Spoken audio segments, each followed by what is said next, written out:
Welcome to Burlap Teachers. Enjoy the video. You'll begin by confirming permissions and trying fast fixes.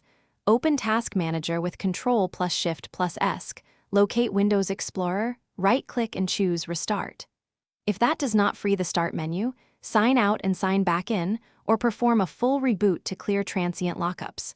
Make sure you have administrator access and a recent restore point or backup before deeper repairs.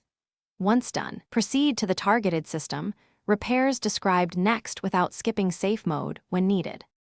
Now you'll run component repairs to fix corrupted packages. Open PowerShell as an administrator and reinstall Start-related packages with the appropriate commands. This restores missing app registrations. Then run sfc/scano to repair system files, and dism/online/cleanupimage/restore health to fetch healthy components.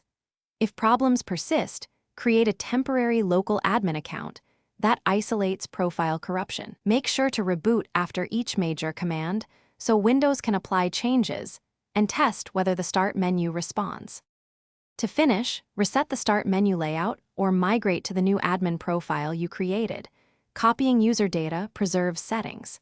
If system file repairs did not resolve the issue, perform an in-place repair upgrade using Windows 10 installation media to refresh the OS without losing files.